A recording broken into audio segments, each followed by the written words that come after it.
యేసయ్య నామంలో అందరికీ వందనాలండి. మనము దేవుని వాక్యాన్ని ధ్యానం చేసుకుందాం. మొదటి దినవృత్తాంతములు 16వ అధ్యాయము 13వ వచనం. ఆయన చేసిన ఆశ్చర్య కార్యములను జ్ఞాపకం చేసుకొనుడి.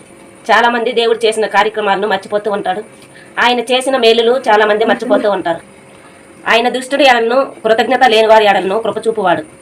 ఆయన గుణ అతిశయములను ప్రచురించిన నిమిత్తము చీకటిలో నుండి వెలుగు ఆశ్చర్యకరమైన వెలుగులోకి పిలుచును. మొదటి పేతురు 2వ అధ్యాయం 9వ వచనం. ఇశ్రాయేలు అందరూ కూడా ఆయన క్రియలను మర్చిపోయేటప్పుడల్లా వారిని తెగులు చేత నశింపజేశాడు.